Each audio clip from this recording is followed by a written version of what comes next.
Cet aspect aussi de mettre toujours aussi les femmes à l'honneur, de défendre, c'est aussi des combats de femmes.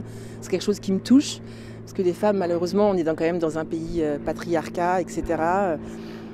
Il y en a trop peu et je suis très fière aussi de pouvoir participer à ça. Je m'appelle Aïssatou Diallo Sagna. Je suis aide-soignante et comédienne. Il y a un petit côté qui touche au cœur, quoi. On se dit, déjà d'être là pour la première fois, c'est assez magique, mais alors de pouvoir revenir, présenter encore un film en compétition, c'est juste une bénédiction. J'ai jamais quitté l'hôpital, je fais des petites pauses comme ça, ici et là. Après, je mélange pas, parfois on me reconnaît, donc il y a un petit côté sympa, mais je suis concentrée sur ce que je fais, quoi. Mon métier, c'est la stabilité, c'est la réalité, parce que bon, étant soignante dans un service d'urgence, on peut pas être plus proche de la réalité et de la réalité aussi sociétale. Et du coup, ça me permet d'avoir toujours aussi les paillettes dans les yeux.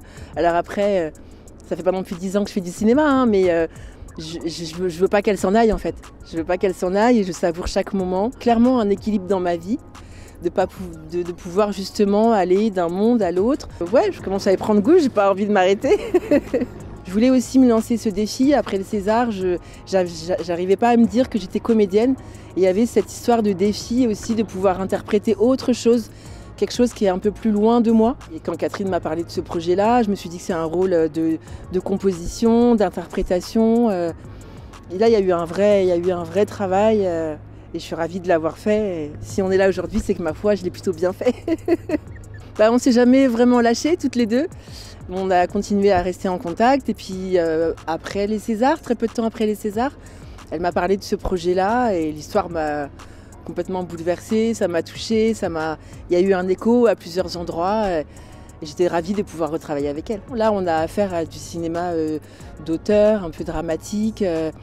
Après, je ne suis pas non plus une experte, mais j'ai l'envie de découvrir, j'ai l'envie même d'aller dans des zones parfois un peu inconfortables, de faire appel à des sentiments qui sont un peu déstabilisants, mais c'est ça qui rend beau à l'image. On est dans du vrai, on ne cache pas, et mon personnage ne parlant pas, il a fallu faire appel aussi au non-verbal, et les regards, la gestuelle, etc. Et c'était tout autre chose. Donc j'ai grandi, encore une fois, je continue de grandir.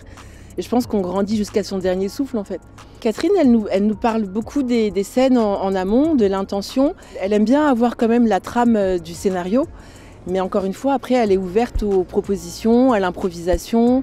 Mon personnage, c'est quelqu'un de très mystérieux, qui porte un secret et qui souhaite le protéger et qui a pour but d'élever ses filles, de les éduquer et de les faire devenir quelqu'un, mais qui, elle, c'est un petit peu éteinte après la mort tragique de son époux. J'ai travaillé en majorité avec des femmes, donc j'ai pas vraiment de comparaison. Il y a peut-être effectivement une autre perception des choses, une autre sensibilité. On m'attend un petit peu quand même au tournant, à savoir est-ce qu'elle peut proposer autre chose ou pas. Et là, j'ai proposé autre chose et je suis ravie, quoi. Cet aspect aussi de mettre toujours aussi les femmes à l'honneur, de défendre, c'est aussi des combats de femmes. C'est quelque chose qui me touche. Parce que les femmes, malheureusement, on est quand même dans un pays patriarcat, etc. Il y en a trop peu et je suis très fière aussi de pouvoir participer à ça. Il se trouve que cette année, en plus, je suis la marraine du pavillon Afrique. Donc ça, c'est vraiment un honneur et une fierté de pouvoir aussi rencontrer des professionnels du cinéma africain dans lequel j'aimerais aussi pouvoir m'émanciper et pouvoir grandir.